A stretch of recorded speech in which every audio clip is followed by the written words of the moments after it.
Welcome to a new episode of Scientist Stories. I'm Jyoti Sahi. I'm Keshav Singh. Today's guest is Dr. Larry DeLucas, a scientist, entrepreneur, and astronaut who reveals that he has a fear of heights.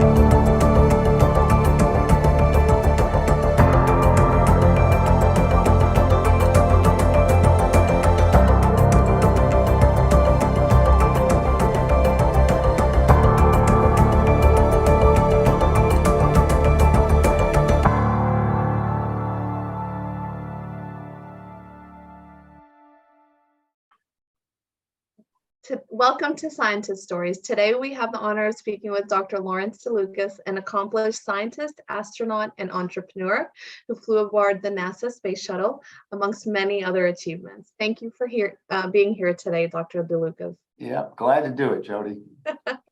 Let's get started from the beginning. Please tell us about your childhood. Whoa. Well, I was born in Syracuse, New York, and my dad worked for the government for Social Security, and unfortunately, he was very good at it. And in Social Security, I don't know if it's true of a lot of government organizations, if you get promoted, you must move to a different office, a different district office, usually, in fact, every time in a different city. So Okay. from kindergarten until I graduated from high school, we moved 13 times. My God. Oh my goodness. Yeah. Oh Yeah. my goodness. But anyway, it helps you, I guess, make friends quickly. But I guess the biggest disappointment in that period was I was on the basketball team, and for a while on the baseball team. I finally quit that. My end of my sophomore year. I couldn't hit a curveball very well, so I stuck to basketball. But the bad part is every time we would move, I'd had to now, kind of convince the new coach that I'm good at this, and it wasn't easy. It wasn't easy doing that, and so I was crying many times when we had to move. Didn't like that, but anyway. You had to start anew every time, huh? Yes. Yeah. So what led to your career in science? How did you decide to choose that path? Well, I guess, of course, my parents, my mother especially, but even my father, really were very strict. My dad, to give you an idea how strict they were, I wasn't allowed to even get a driver's permit until I got my master's degree in college. Yeah. Oh my goodness. Yeah. And so, it was always, you should be reading and studying, and you don't need to be driving a car. I'll take you wherever you have to go. Can you imagine that? My first date was in my sophomore year of college, and my father had to pick her up and take us to the military. I was in ROTC, take us together to the military ball, so pretty embarrassing. But to answer your question, my older brother was not like me. We had to pick him up in his room one time, put the book down that he was reading, and drag him to the baseball field because we needed another player. So my older brother did nothing but read books his entire life. He should go on a trivia contest. That game, Trivial Pursuit. Our whole family, I'm talking 16 or 18 of us at Christmas, would stand my older brother, Jimmy. And he would get all the questions right off the bat, never even owned the game. So, he had no hint what these questions would be, except the sports question. So that's where we had a chance to catch up. But anyway, my parents always said, why can't you be like your older brother? Because he made straight A's. He ended up making perfect scores on the SAT, went to MIT, graduated right at the top of his class in aeronautical engineering of all things. And here I was, not a bad student, but mostly B's. And all I cared about was sports. Had no interest in being a scientist, although because of my older brother, he liked, science. And in high school, I had a chemistry teacher. And this is when we finally moved down south. My last 2 years or year and a half was in Georgia. And I had a chemistry teacher there that made chemistry fun. He would do an experiment the first day, and the next day, it was our job to figure out why he got the result with that experiment that he did. And everyone's name was on a 3x5 cards. He would shuffle the deck and pull one card out. And if he pulled my name, I had to stand up and answer why, the experiment worked the way it did. We were allowed to work together, which I think was good, taught you to work as teams to figure these things out. But it was fun. And I was, because of sports, very competitive. And so I decided I'll take a second year of chemistry under him. So that was my senior year. And then when I went to college, I still didn't think I'd ever be a chemist or a scientist at all. But I said, the only thing I knew I liked that had anything to do with sciences and education was chemistry. So I majored in chemistry. And because of those 2 years of high school chemistry, I did real well on the first few exams. And the professor walked up to me and said, "Would you like to come work for me?" And I had no confidence at that time. And I thought this guy was the smartest person I ever met in my life. And he wanted me to work for him. And I needed money to help support myself through school. And so I said, yes. I made all kinds of mistakes for him. But, by the second year, and this was a professor at the University of Alabama at Birmingham, where I got all of my degrees in the end. But his name was Tom St. Pierre. He's passed away now. But anyway, eventually, I'd start suggesting ways we could do an experiment differently. And even though he probably knew that'll never work, he'd let me go try it and fail. But then every once in a while, I suggested something that did work, and he would congratulate me and say, "That's really going to be helpful." So my confidence got a little higher. But again, I thought, well, someday I'll just work for a person like him for my job. I could never get a Ph.D. But, I guess the short answer is over the years, my confidence built. And when I finished that first degree, a Bachelor of Science in Chemistry, I thought, well, I'll get a master's degree, and so I did that. I did a research project. I was told by all my fellow graduate students and my mentor, who at that time was at University of Alabama, Birmingham, Dr. Charles Bugg, B-U-G-G. He said, you ought to present this at the Sigma Psi competition. So I had never spoken before anyone before. And now I'm going to be speaking between all the students and all the faculty, but I won first place. And now, my confidence got even higher that maybe I could do this. And at that time, everything had changed. My master's project was in a technology called crystallography.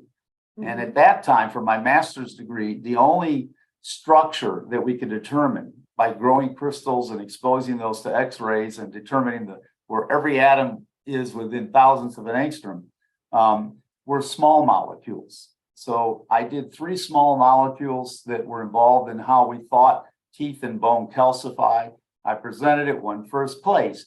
But right at the end of that year, my mentor went to Oxford, England, and he got trained on a new technology to use crystallography to determine protein structures. He came back all excited, and this guy already was the most optimistic scientist you'll ever meet, and got me all excited because I had taken a lot of biology, and so I always liked the life science. And so he said, we're going to start working on proteins. And I thought, wow, maybe I'll do this, and I'll do it for a PhD. And so I did. And about after 1 year, I got very depressed. He had several postdocs in his lab. They couldn't find a job because University of Alabama, Birmingham, University of Georgia, MIT, Caltech, there were only about a handful of universities that were starting this new technique. No one else was doing it. Certainly no pharmaceutical companies were doing it. And, to do a protein structure back then took 15 years. And so those postdocs couldn't find a job. And, I wasn't married at the time. I was now finally allowed after my master's degree to get a license to drive a car. But, and so the question was, if I can't find a job, one day I want to have a family, get married. I'm not going to be able to do this. And so I won't be able to support anybody, and so I was ready to drop out. And it was the end of my first year of my Ph.D. degree. Well, I still love sports. And every day, usually I'd go to the gym at night and play basketball.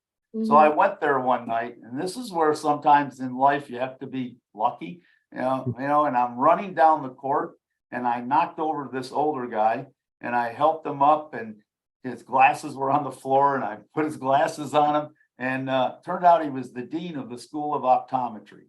And I told him, he asked me what I was doing, and I told him, and I said, but I think I'm going to quit because I'll never find a job in this field. And he said, Larry, in vision, we don't understand how the visual process works. And it's based on molecules, proteins that are in the back of the eye and even in the brain. And he said, we need someone that can determine those structures so we can understand from the structure how they function. And so he said, why don't you keep going on your PhD degree and apply to optometry school, become a doctor of optometry. And when you get done with both those degrees, you won't have to do a postdoc. I'll hire you on our faculty immediately. Wow. So it was like, wow, okay. And so I didn't know anything about optometry, but he told me to apply, so I did.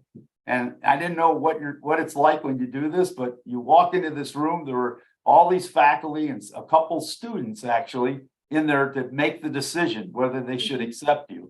And the first question they asked me is, why do you want to be an optometrist? And I said, I don't want to be an optometrist. I just want a job. They were stunned, but I said, I want to get this degree so I understand a lot about vision. And then with my PhD degree, I'm going to work on structures of proteins involved in vision. And the chairman of the committee said, well, at least he's honest. And it turned out, I got accepted. And so now they put me, because I was doing both degrees simultaneously, on a 5-year program. And in optometry, if you learn a lot of optics. And so if you want, you can learn even more by going to summer school and taking a lot more courses in optics. And so I did that. So I ended up getting another degree in physiological optics. So I ended up with 5 college degrees. But when it was all over, just like he said, he hired me immediately. And my first grant from the National Institutes of Health, were actually that first year, was to work on the structure of rhodopsin, which is the protein in the back of the eye that captures light and so forth. So anyway, long story, but that's how I got interested in science. Very interesting. Amazing how all your ducks lined up in a row, huh? A little bit of luck. Yeah. Well, that was a great lead into my next question about how you decided to, about your educational journey. If you could go back, is there any other degree that you wish you could add to your plethora of degrees? I think my father always would get mad at me. I never would read the newspaper, and he told me how important current events were. He also told me how important history is. And so I did in college take 1 or 2 history courses, but I'm not sure I paid attention to what the instructor was saying. Well, I can tell you now, as I've grown older, I'm just captivated by history. And I love it. And so, I won't say a degree, but I should have taken and really paid attention more to history classes, because it's really insightful to learn about our mistakes in the past and successes, and just how, our country evolved, not to mention the rest of the world. Very neat, very neat. So let's shift gears a little bit. What inspired your interest in space, and how did you get involved with NASA? So here's one time, maybe the only time that I know of, when a congressman did something useful. So in the state of Alabama, we had a Senator Howell Heflin, and he's passed away now. But Howell Heflin said way back in about 1984 or 83, he said that we've got all these scientists and engineers, at Marshall Space Flight Center, and we have all these scientists at the University of Alabama at Birmingham. They're only an hour and a half apart, and they've never gotten together. Why don't we have a conference and they can share what they've been doing, and maybe there's something, that they could do together. So this one scientist from Marshall Space Flight Center held up a Ziploc bag, and it had a crystal in it that was almost the size of my fist, looked like a diamond, and he said he grew it in space. And then he went over with some slides why a crystal will grow better without gravity versus on the ground. He even showed a video of a crystal growing in space versus on the ground. And it all became clear that without gravity, a crystal grows more slowly and the molecules have more time to arrange perfectly within the crystal. That's very important for determining the details of the structure so that we can see, for example, the hydrogen atoms. And so I got all excited, and Charlie Bug was with me, as was my mentor for my Ph.D. His name was Bud Sutter. And so we came back all excited, and I said, I want to do this. I want to be the one to develop the hardware and everything. And I wasn't an engineer, but on a piece of paper, I drew what I thought we could do in space. We got it made at an engineering firm in Huntsville. And from the time he gave that seminar at Marshall Space Flight Center, 3 months later, my experiment flew on the space shuttle. And, I go to many funerals, and I don't know why I'm sad, but I don't cry.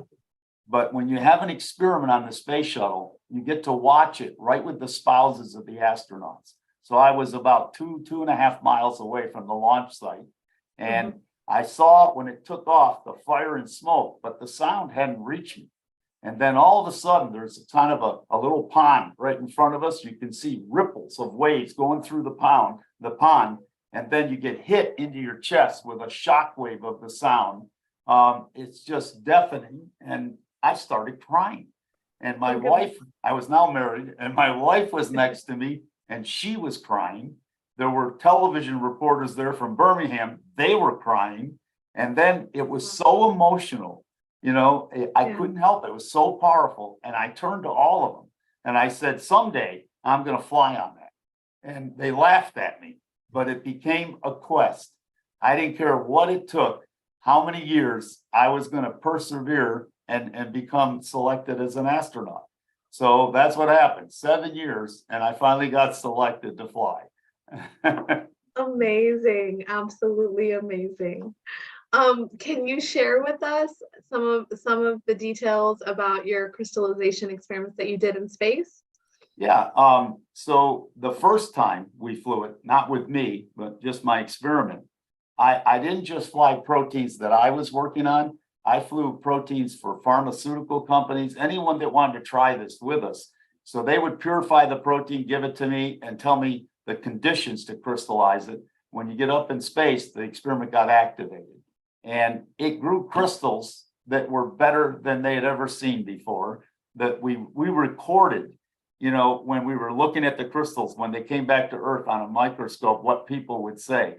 And I can't even repeat some of it because, they just couldn't believe what they were seeing. And NASA saw this, and it led to a huge program within NASA where other people were funded as principal investigators. And then it led to a big program in Japan and in Europe. Even China started doing it with their Long March rockets. And so it became an international program because you get better quality crystals when you grow them in space. And so, on my personal mission, if I ever write a book, mine will be a comedy. You get trained for 2 years to get ready for my flight, but there's certain things, they just either forget to tell you, whatever, I don't know. So a lot of surprises, on my mission. And my commander, whenever I see him, he still lives in Houston. He kind of likes to tell these stories. I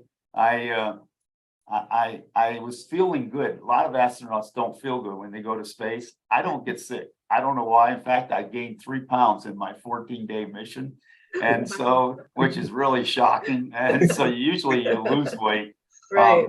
But to get to the science module, there was a 20-foot long tunnel that goes from the middeck, the front of the shuttle, all the way back in the back where the science lab is. And so the tunnel is just, you just can get in it, and then you pull yourself through with these bars on the side. Well, I was putting all the equipment Velcro to my suit and then pulled myself, and I was feeling so good, I decided to have a little bit of fun and spin myself like a bullet going through there. And at one point, my foot hit something, and right when it did, I heard this huge explosion. And I thought, oh my gosh, I did something wrong. And it turned out, they never told me this, but when the shuttle gets in space, it's in a perfect vacuum, it's pressurized, and it has to get larger. And it does it in discrete pops. So it really sounds like a bomb going off. Can you believe that? So, little things like that, you never were told. And so you find out when you go up there. But it was they always stay with you, those little moments, right? Yes, it was a great experience, though, it really was. How long you were in the space? 14 days. We made 221 orbits of Earth. And so you go around the Earth every 90 minutes. And the nice thing is that means you get a sunrise or a sunset every 45 minutes. Wow. Very, very neat. Very neat. Dr. Larry, what do you feel that you are proudest of in your career? I'm sorry, what? What do you feel that you are proudest of in your career? Oh, well, I think I've always, ever since the NASA connection, I hired engineers in the center that we had, Center for Structural Biology. The building, we had actually 2 centers. One was a commercial space center that NASA selected us for, and it was called the Center for Biophysical Sciences and Engineering. So I ended up at one point hiring 60 aerospace engineers. So a scientist like myself, I've learned to come up with a new idea. It's usually out of frustration, something that, wasn't working well. And I would think, why can't we do it like this? Well, one of those is growing crystals. So we used to grow crystals with a little Hamilton syringe, and you'd put a 1 microliter drop, on the little cover slip, turn it upside down. And literally, if you don't know how to crystallize a protein, sometimes we had to set up 3, 4, 5,000 conditions, all with different pHs, ionic strengths, different chemicals in there, just trying to randomly find out what'll make that protein crystallize. So I thought, it took sometimes 6 months, to do this. And in the end, sometimes you got a crystal, sometimes you still didn't. And it was terrible to waste your time doing that. And so I thought, why can't we develop an inkjet printer that spits out not 1 microliter drops? Because often what stopped us is we couldn't make enough of the protein with protein expression methods. And so let's do 1 nanoliter drops. If we get crystals, then we'll scale up to a larger drop to get a larger crystal. So with all these engineers, I told them, that's what I want you to develop, and we developed a system with 96 nanotips. And, literally in about 10 seconds, it put the drops down. In another 20 seconds, it filled the reservoir, and automatically a sheet of, sealant went over the top, and you were done. So now in a day, we could set up 20,000 experiments if we wanted. And so we patented that. I formed a company, and it started getting purchased all over the world. And then I learned about patents. And so, make a long story short, everyone violated it, all these big companies. And now the nice thing that I'm proud of is if you go to any crystallography lab in universities or in pharmaceutical companies, everybody has nano-crystallization systems. And so, since I was the first one to think of it and develop one, I'm proud of that because I think it helped everybody go forward. So that is truly amazing. Definitely something to be proud of, for sure. What advice do you have for future generations that are interested in achieving their goals in science and how to keep the perseverance and motivation going? So I like to tell students, one, don't work on something if when you go to work, it's like, I got to go to work today. For me, getting up out of bed each morning, it was like hopping out of bed, and I can't wait to get to the lab.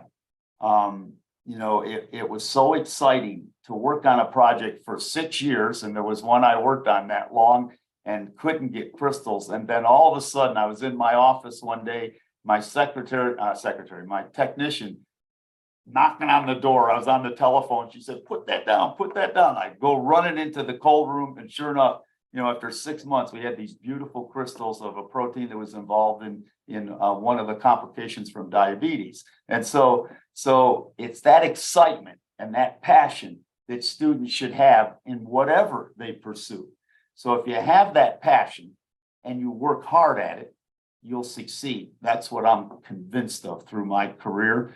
I will never say that I was the smartest graduate student or postdoc, but I think I worked the hardest. And I think that's what really allowed me to succeed. Absolutely. That's wonderful. I have a follow-up question on that. So, what about the time management? I mean, you got 30 patents, 4 companies, more than 160 publications. What can you tell the people like Jyoti how to manage time and be productive? Yeah, I was always, and this is again, who influenced my career, thanks to my mother, about being organized, not just studying hard, but being organized. And so my routine, typically, even now, I'm 72 years old, and we do have 5 dogs and a cat. So it's my job to get up usually around 5:30 in the morning. I feed all the animals. I then have to go outside and find where they did their duty in the yard and pick all that up. And then I get ready for work. I'm here at 7 a.m. And so I have a long day, but as I've gotten older, my day does end earlier than it used to. I usually go home around 4. And I just find I'm more productive early in the day. So I like coming in early, but and then I still exercise. Believe it or not, at 72, I still play basketball. Wow. I've taken up some other sports at night. I'm a big bowler, so I'm in 3 different bowling leagues at night. But I think a part of it is, set your goals for what you want to accomplish each week. Even a little diary can be helpful. What you want to accomplish, it'll make you feel good to see at the end of the week if you met your goals, because that way you're making progress. So organization, I think, is important in everything we do. Definitely. Can you tell us a little bit about your STEM project, project that you have for elementary kids you were mentioning earlier? Yes. So I am Vice President of Operations for Predictive Oncology, and the company here in Birmingham makes formulations for vaccines. So that's my main job, but I also still work part-time for a previous employer, Aerospace Corporation.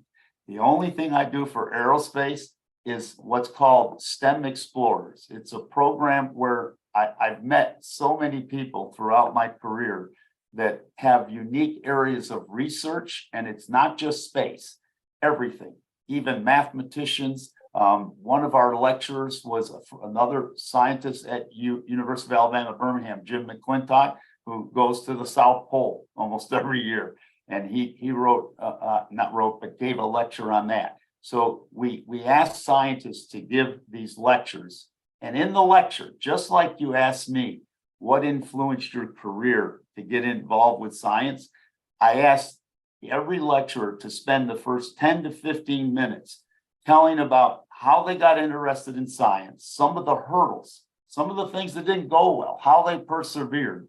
And then after that first 10 to 15 minutes, the next 20, 25 minutes talk about their current research and what they're doing and why they think it's helpful to to humanity and exciting, to do. So the whole purpose of our STEM Explorers program is to let any student see that with hard work, you can persevere, and achieve your goals. And then also to let them see that all areas of STEM, not just aerospace. So every lecture is in a different area of science, is exciting for these people, and that's why they pursue it.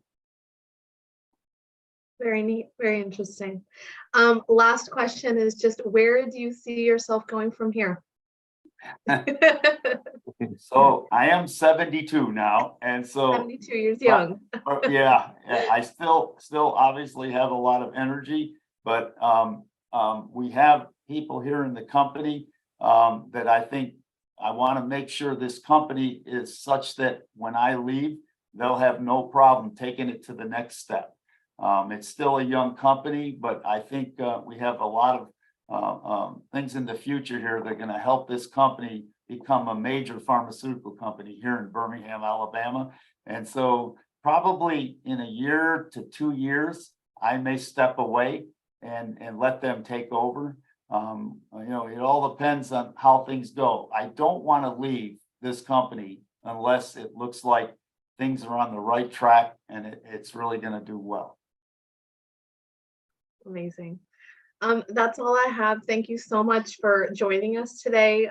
Your story, your achievements, they're very inspiring. It was really lovely hearing from you. Thank you so much for your time. All right, Jody, thank you very much. Thank you.